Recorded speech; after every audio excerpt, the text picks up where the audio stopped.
Good morning from cold and crisp and future-oriented Davos, the World Economic Forum. And my pleasure as the moderator today, my name is Rachel Kyte. I'm a professor of practice at the Blavatnik School at Oxford University, is to introduce a first mover himself, who needs no introduction, but Special Envoy John Kerry to get this conversation going. And then we'll have an extraordinary panel discussion with companies that have really turned a coalition that has had a real ambition into a coalition which is actually acting and making a real difference. But from one of the great inspirations of this First Mover Coalition, please, John, the floor is yours. Take 10.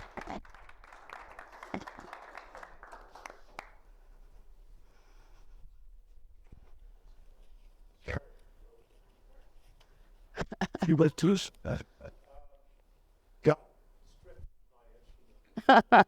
Like this, sorry. Yeah. Good morning, everybody, and thanks very, very much for joining us today. Please, thank you for your terrific stewardship in May of this and helping me guide this. And thank you to First Movers of the Year, and those of you representing some of the First Movers. I'm beginning every session that I engage in here, but just trying to clarify something. There's a few questions out there. I am not retiring, folks. I want to make that clear. I am shifting my efforts to where I think they could be best used in an election year in the United States, and facing the fact that the virus is not going to obviously grab this by the baton the way you all are and the way we need to. So I really want to put my efforts where they get laced done. Let's understand why this is so critical, first of all. Then, we're all experts. There's nobody here who needs to be sort of fully educated, but sometimes we all need to be reminded that if we are dangerously close to the precipice of tipping points that we've been warned about, on climate chaos that dumps about, because, as we know, this past year was by far the most turbulent in every single respect. Heat, with the warming, the deforestation of those emissions, the amount of subsidies going to the very people who are creating the problems. I mean, you run the list, and it really is a challenge. But, here's the but. You should feel good about the road we have traveled in a mere 2 years. We stood up in Glasgow, and we announced this First Movers Coalition. We had named 20-some companies or something. And we are now over 100 and growing. And the question is, will we, as part of the mission, which is not just putting in orders for green products or creating partnerships within the framework of the FMC itself, but will we make the decisions globally and push a whole bunch more folks to join up and to be part of this effort? Because our problem is not that we don't know what to do. It's not that we don't, in fact, have certain solutions staring us in the face. Some of them would be implemented into point right now. It's that we're not doing any of what we need to do big, fast enough. And it is a challenge, major crisis with respect to our ability to be able to win this battle.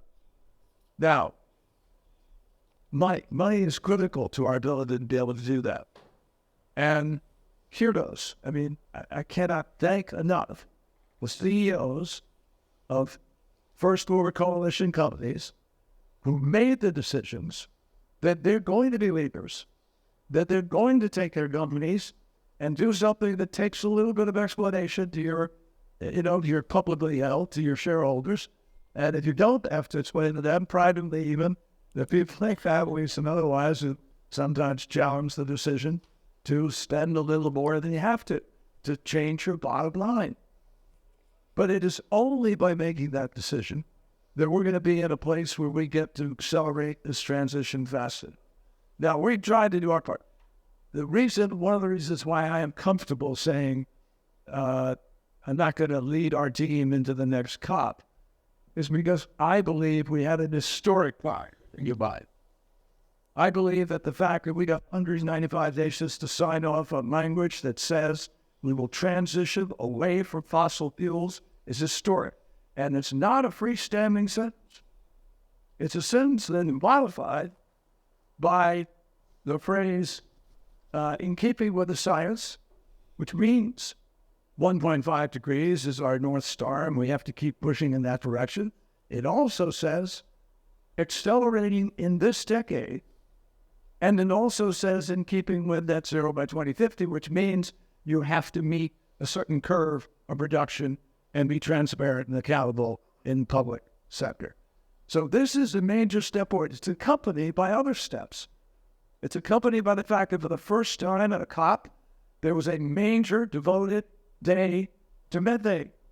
And China and the United States held a joint conference in which China has already now put out its national plan, which we worked on 2 years ago. We originally agreed to announce in Glasgow.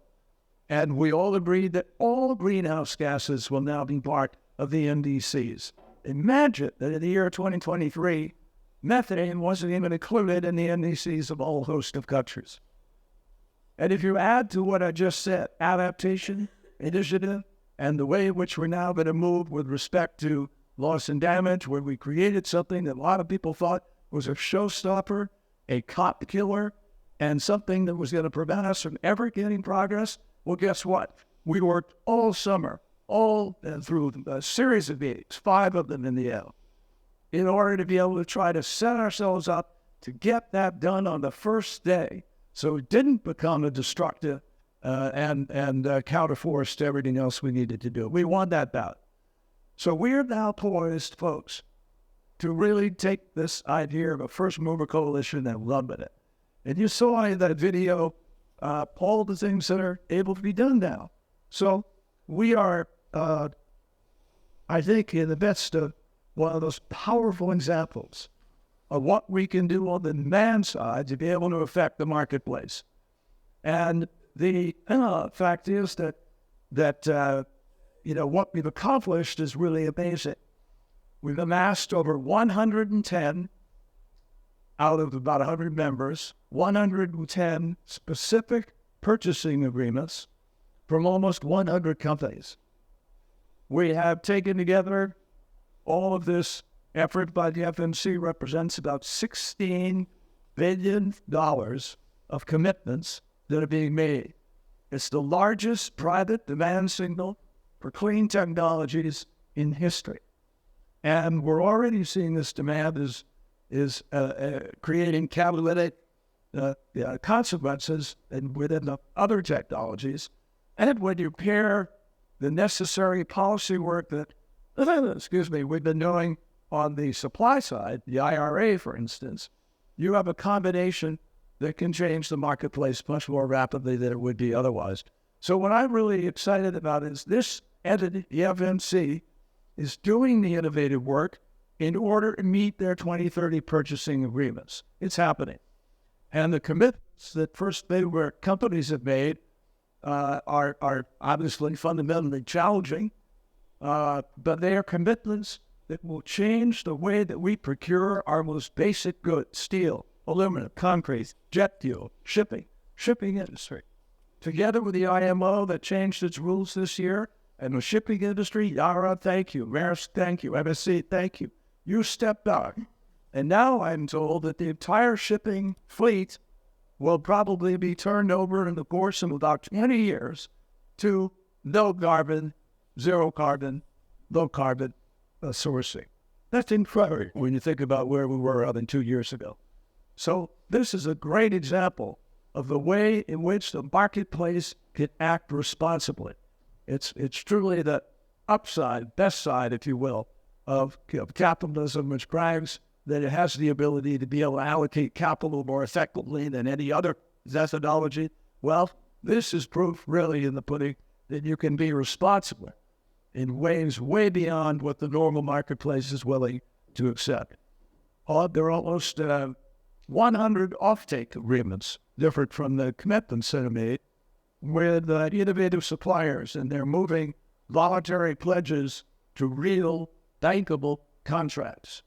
These offtake agreements represent a coming together of government, suppliers, buyers, financiers, and they do something very complicated and difficult, but they're doing it. And it's going to have an impact on the market. My bottom line is this. I am convinced now, because of what is happening in the marketplace, smart CEOs of the biggest companies in the world, Microsoft, Google, Apple, Salesforce, FedEx, Boeing, Ford, Mercedes, that's what I mean, automobile dealers, all through the food chain. We're seeing CEOs make the decision that they're committing their companies to maybe pay a little bit of a green premium, but in the end, create a supply chain that is going to provide everybody the ability to be able to join up and enjoy the benefits here.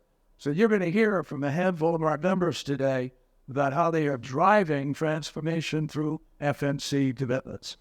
And we have been, it's absolutely critical that we excel. I am convinced beyond any doubt that because of the decisions being made in the marketplace now, because you know as well as I, even if, I don't want this, obviously, but if you wound up with a different president who was supposed to climate crisis, I got news for you. No one politician anywhere in the world can undo what is happening now. The marketplace is doing this. And the only issue for all of us is not whether or not we can get or will get to a low carbon economy globally. We will. The only question is, will we get there in time to meet the challenge of the scientists in order to avoid the worst consequences of this crisis? That is what is at stake. So I really look forward to hearing from our folks today who are going to lay out to everybody here the ways in which all can participate in this transformation. It's the biggest transformation in the economies of the world in all of human history. It's also the greatest business set of opportunities that have ever known in all of human history. And smart people are seeing that opportunity, and I think it's going to be the job creator, energizer of our economies that are going to really transform the world in the course of these next months and years. So with that, please, let's get the panel and learn what everybody is up to. Thank you. Thank you. Yeah. Yes. Say.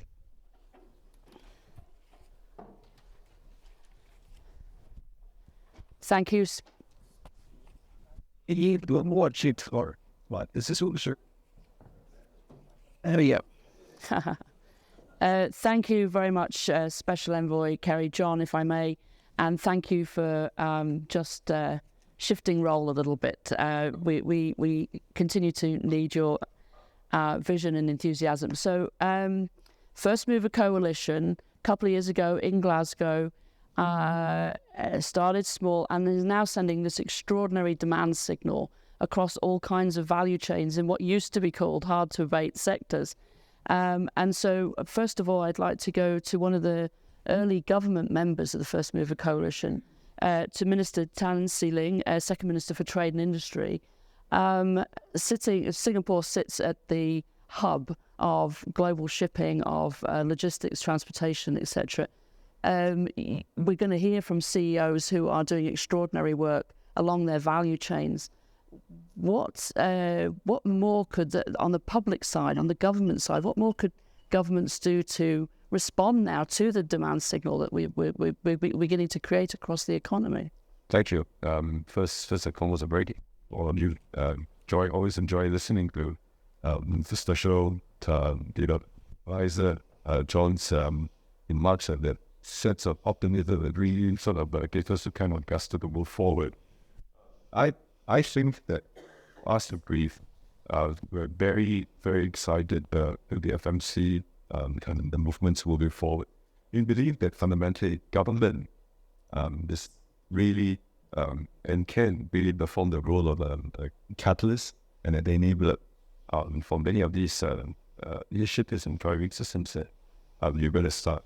And really, in terms of the development of low carbon technologies and markets, and how we can actually achieve partnership with the industry, and also see how we can enable and also channel market demand into areas where it's needed most. So, as I said earlier on, beyond the capitalist, the government has to play the role of an enabler. So one of the key things that we have done, and perhaps if we share with you some of our experiences, that at the end of last year, we did an end-to-end RFP for ammonia, so the development of low-carbon ammonia solutions. And what we did was that the expressions of interest concluded in October, and we will be issuing a closed RFP, a request for proposal, to 6 short-listed consortiums. And this, when it starts, we will be announcing something towards the end of this month. It would move Singapore another step closer to being one of the first countries in the world to test and to deploy a direct ammonia combustion power plant, and to support the holistic assessment of ammonia bunkering for shipping. So we are also working with multiple other ammonia suppliers, shipping lines, storage providers, technology providers, and also bunker suppliers, to ensure that we are able to the required infrastructure to support and to cater for ammonia bunkering for both ocean-going ships and domestic harbor crafts. And you see, we're developing procedures, standards, and regulations for safe bunkering of ammonia. Now, for aviation, we set up an International Center for Aviation Innovation, or ICAI, just last week, to facilitate the development and the adoption of technologies for the aviation sector, which focuses primarily on the Asia-Pacific region. So we'll partner governments, industry, we'll partner RIs, the research institutes, to undertake R&D projects in several new key areas, for instance, sustainable aviation, developing new concepts to minimize carbon footprint through optimizing operations. So we are also working with our partners, the US, Japan, to see how we can develop and implement aviation green lanes throughout the whole of Asia Pacific. And this would then provide a pathway for accelerated emissions reductions through fostering value chain collaboration, ensuring credibility, and also providing predictability and transparency to consumers. So FMC, with your focus on private sector resource mobilization, can work with us and with multiple governments, like-minded governments, in developing low carbon value chains and test bed solutions. And some of the government-led platforms in Singapore, for instance, like our MPA, which is the Maritime Port Authority's Green and Digital Shipping Corridors, they are route-based action plans can come together to bring together a network of maritime and energy value chain stakeholders to exchange information, to catalyze pilot trials, and establish a supply chain of zero or near zero greenhouse gas emissions. Thank you very much. So we're going to go to rapid fire CEO segment of this panel now. And Hashimoto-san from Mitsui O.S.K, it's really wonderful to be here. And I have to say that in every now and again at Davos, you get a sort of a sign of how quickly things are moving. And I think the shipping sector really over the last few years has moved very fast. So we saw one of your incredible new prototype ships on the video at the beginning. You've been involved in advanced market commitments on carbon removals. You're involved in other innovations in the fuel stock as well. What do you need in order to see this transformation go even faster around the world? Thank you, Rachel. Yes, that since we joined the other agency years ago, that we expanded so many activities and try to accelerate the low carbon and or zero carbon or the transportation kind of more the thing. The competition is that as a shipping and a general shipping company, we are covering so many different kind of businesses. Containers, bulkers, tankers, gas carriers, the ferry and the cruise businesses, and each segment has other different requirement and natures. And then it's that we can quite clear that there is more single solution to achieve with the net zero. So that we we definitely need to establish a combination of the various, the different kind of the procedures to reduce our emission for the time being, and that in the long term that we definitely need to let it. So that ammonia, LNG, methanol, hydrogen, battery, we couldn't delete any options that because the very wide variety of the 800, 900 vessels all was work that they need the different solution. And we are trying to do the work with the quite many industrial players, the shipyards, engineering companies, the large customers and charterers, and also the quite important issue for us is that the dialogue with the other government and international entities. So that so we need that to establish that technical achievement, commercial achievement, and also that the kind of political framework. So it's quite that gigantic effort which it needs. So we already started, and when we started it, we did not expect such a very big. But the more that we can be clear that we cannot do it alone. We definitely need to set up a quite strong team that works together to achieve the other barriers, the different targets in 90 for the 2020s and 30s, 40s. So that for us, that being that member of NMC is quite important milestone, and that we really want to accelerate our efforts to do the necessary actions, and to also try to organize that quite many team members in the specific sectors to materialize our kind. So it's really fascinating to see in this coalition of first movers, every aspect of the value chain being squeezed, across the membership, right? So from switching out the fuel in the ports through to the composition of the actual vessels themselves to the fuel that the vessels are using. We start to see this. So now I think maybe come to you, Dan Fisher, CEO of the Ball Corporation. So in all of those value chains, the issues of recycling become very important. You're leading in the aluminum sector, or aluminium, as I used to say when I grew up. And do you? Well done.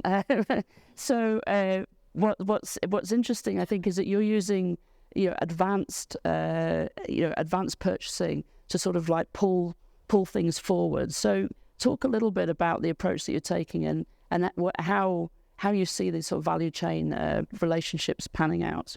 I think we're blessed within the FTC that have our largest customers and our largest suppliers. So we've got a common framework and a common language and a common goal. Aluminum's a lot simpler maybe than some of my panelists, and the more recycled content and the green energy and it used to fuel that, it's carbon neutral in a very pragmatic and efficient manner. And I think the Special Envoy Kerry made a comment. I think the real challenge is always sitting in front of a board for a trade board. We're $15 billion of revenue. We're $1 billion of pre-cash flow, signing a multi-billion-dollar offtake agreement. That's sort of betting that good will equal well for your shareholders over time. And we're very, very fortunate that our partners, Novelis, and ourselves were able to sit down, take the best of today in terms of carbon neutrality and circularity performance in the world, and design in infrastructure that they're building, the first multi-billion-dollar rolling mill in North America since the late 80s. It will be green energy. It'll be 85% recycled content. But most important, I think, in the manufacturing space, typically you're designing in the most efficient for today in the shortest payback period. That is not at all what we believe you need. We believe you need an innovation center, that there will be to be determined innovation and engineering capabilities that will unlock future availability and a greener transportation pathway for our product. And so we subsidize that. We're not part of the IRA. We don't have subsidies. So this is Ball Corporation paying a little bit more right now. We won't see the first rolled coil coming off of those lines till 2028. So that's a very challenging dialogue, obviously, with your shareholders and your board to commit to that big of investment. But our belief is that it's a license to operate in the future, and that will be the cheapest aluminum in the world at the time that comes online. So we're incredibly excited. We're thankful for our partners. We're thankful for the First Movers Coalition to put us together and help us see the light there. So we're excited to continue to tell the aluminum story and more to come. Thank you, Dan. I think this, for those watching, there's a real power in this value chain collaboration, and for those policymakers and the people who have to sort of put the frameworks in place. We've gone from, well, there's no demand signal, I'm going to be jumping off a policy cliff, to actually you've got real proof of collaboration and what that can mean. And I think that some of the innovation around the advanced purchasing, the advanced offtake agreements, gives certainty to the policymakers. So there's public policy partnership. Bit of a cliff when you've got 14-year-old, 20-year-olds. Yeah, exactly. But we're just making the cliff a little shallower. So there you go. But now to Anna Borg, President and CEO of Vattenfall. So Vattenfall, famous historically as an energy company, you're involved in value chain collaboration in aviation, cement and concrete, steel and trucking, I think, in this collaboration. And of course, famously, I think you've probably got more headlines for the collaboration with Volvo on fossil fuel-free steel in the last year or so. But could you talk about, again, what you would need from the public policy side to respond, and perhaps talk about how you're driving this kind of collaboration? Yeah, I'll be happy to. Thank you. And I think first and foremost, it's important to go through that the business of tomorrow will not be run on fossil fuels. Yeah. And I think that is the direction that is probably clear by everybody in this room. But I think that if you haven't started to transform your business yet, it's really about time to think about how much can I lag behind without losing my competitiveness. And I think that is the starting point for us when we look at this from a business perspective. And I think that what is needed now is probably not so much policies or subsidies, and I will come back to that. I think what is needed is that leaders in business, but also in politics, actually move. So I think that the move part of the First Movers Coalition is going to be even more important. And we've already heard many great examples of that. I think that when it comes to Vattenfall, we set out maybe 8 years ago on a journey where we say that we want to enable fossil freedom, and that is our business strategy. And ever since then, we have been transforming our business in 3 tracks, basically. Our own portfolio of assets, which we are working on continuously, everything that we purchase from our suppliers, but also everything that we provide to our customers and that they use. We are set out to be net zero by 2040 in all those scopes, including the customer usage, and we are well on the way. And we are, by the way, already meeting our financial targets and have done all the way. And I think that is the trick here. When it comes to First Movers Coalition, we are one of the proud founders of the coalition, and we have committed so far to 4 sectors. It's steel, cement, aviation, and trucking. And we do have initiatives going on in all of them. When it comes to steel, the one that's been most talked about is probably the hybrid project together with SSAB, who's also a First Movers Coalition member, a steel company, and also A.K.A. a mining company, where we jointly build the power plant for producing fossil-free steel in a process where we use hydrogen made of fossil-free energy, and the sort of climate or the carbon footprint is basically zero on that steel. It is up and producing and is now about to scale massively. The demand is clearly there. That is not a problem. And as you also mentioned, Volvo is one of the first off-takers of this steel. And we're also involved in aviation, so regarding sustainable aviation fuel, but also electric fuels, together with a number of partners.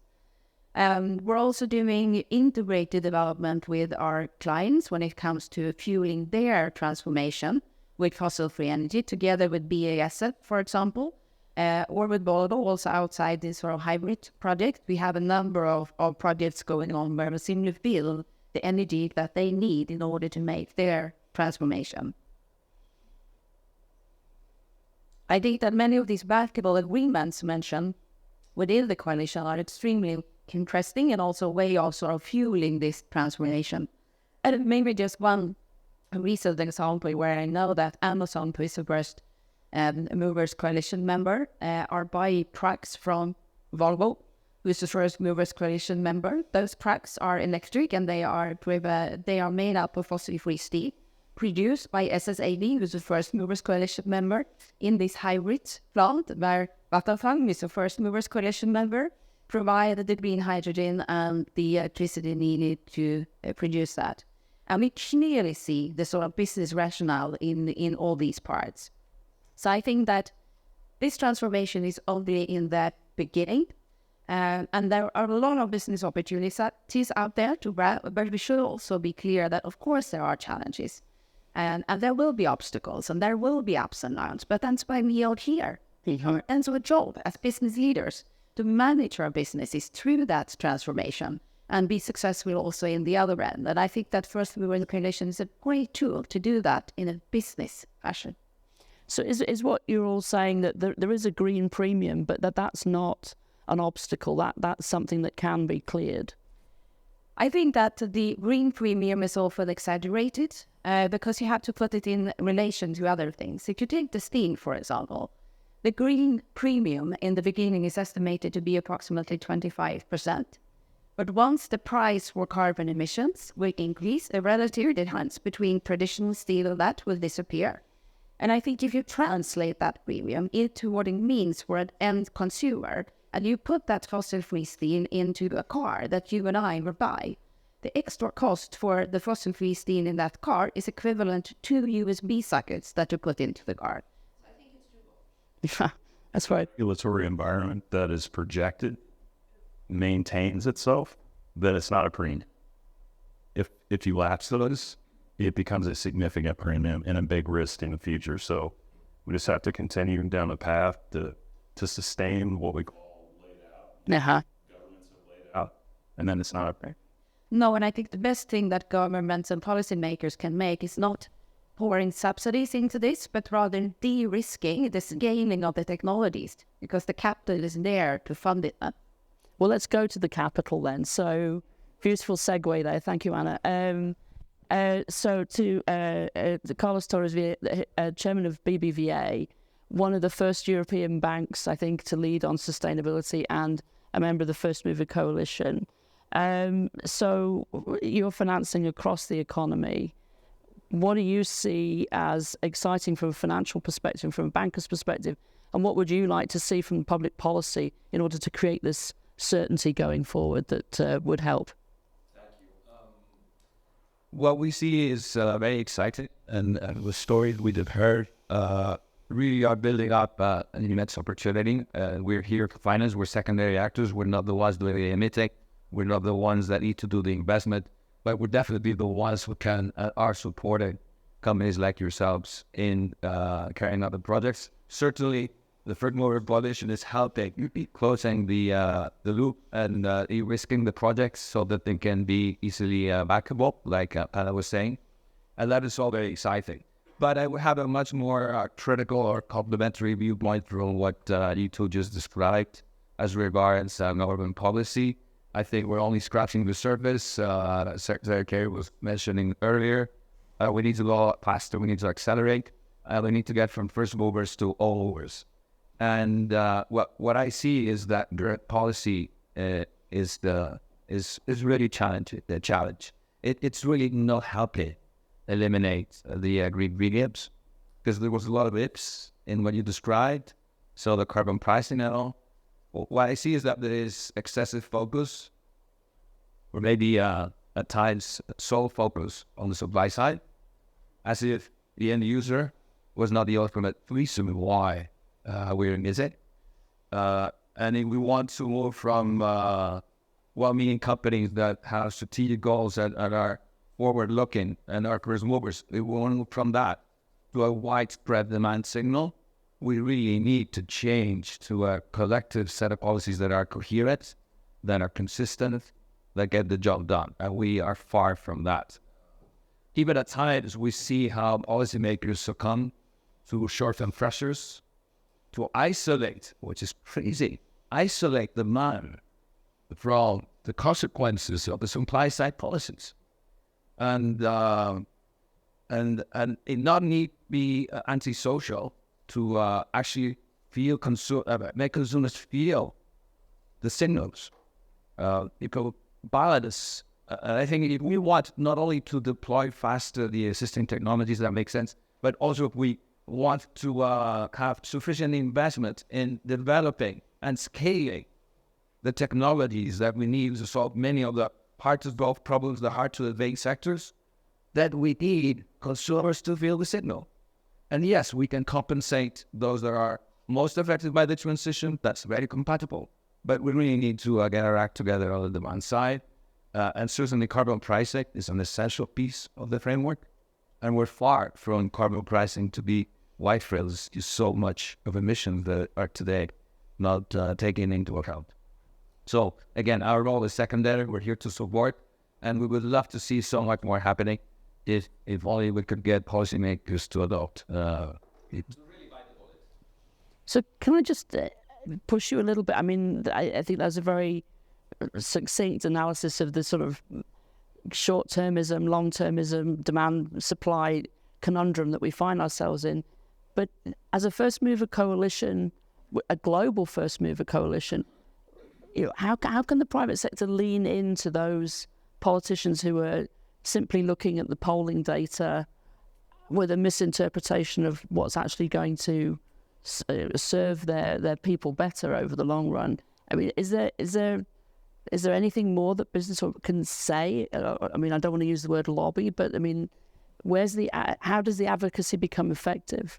Well, laying out how inconsistent our policies are and how you could call it lobby. We're actually, as I understand, not very effective at lobbying because everything we say is discounted a lot, and despite the fact that we are going through our financing to have a positive effect on society, and really the underpinning of social progress and economic progress is the private investment, which is mostly financed through bonds.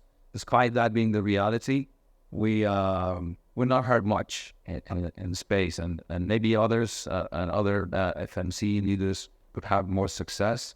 We certainly are trying to influence in Europe, unless we did.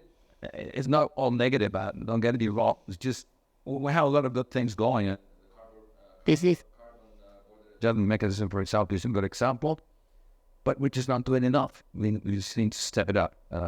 And it's a hard question we're asking. I don't know what the best way would be to influence policymakers to really get our act together for the long term. Maybe all of us collectively speaking out. So, Minister, can I put you on the spot for 60 seconds? How do we get the government collaboration to do what is so obvious with the proof point of the First Movers Coalition, right? A few years ago, people were like, oh, these are hard to abate sectors. We're never going to make any progress. And here we have, tangible proof that there's collaboration along the value chain. And yet we haven't, on the government side, made as much international progress on pricing pollution and getting the kinds of collaboration necessary. What needs to happen? Well, I can't speak for all governments. No, of course. I think with our region, we try our best to work with different governments, like-minded partners, on a set of interoperable taxonomy and standards. I think once we have a common platform where we have agreement in terms of how we look at in terms of whether it is in the form of verifiable carbon credits, rules of origin, in terms of your green hydrogen, and if we have, and of course, make sure that these standards that prevent greenwashing and all those other sort of untrustworthy type of transaction, I think it will be a very first small but very significant step, a giant leap for all of us. Having said that, the other part is really working with like-minded partners, for instance, like the US. We're working very closely with Singapore in terms of the IPAF framework. We are going to look at the entire ASEAN regional grid to see how we could work on a feasibility study, both from the regulatory, the legal, and the social economic feasibility framework for the uplifting of about 650 million people living in ASEAN.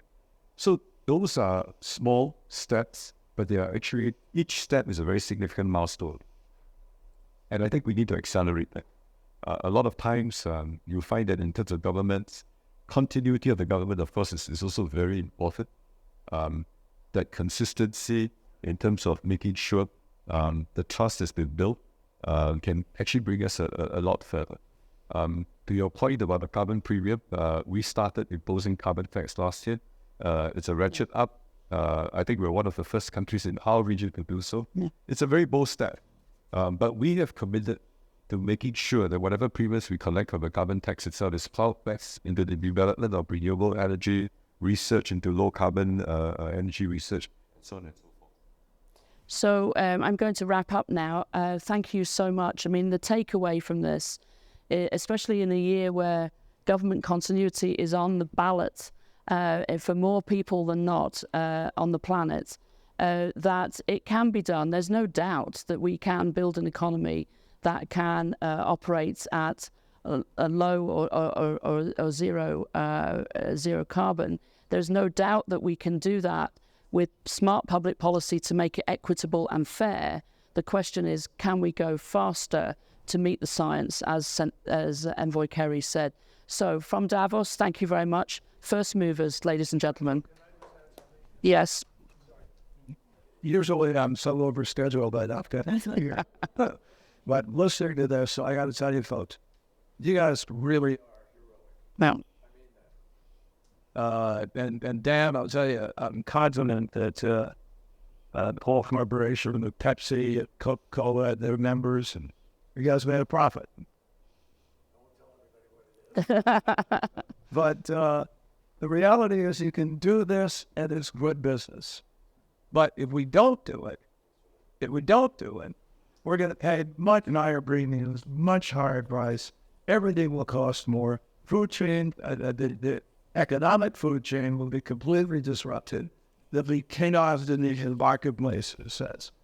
Whereas this is the orderly transition unfolding right before your eyes. And our goal is not to have everybody join the First Movers Coalition, but to have a sufficient number of people in the First Movers Coalition that everyone is a mover. And that's the goal. So thank you all. Thank you, sir. It's lovely to see you.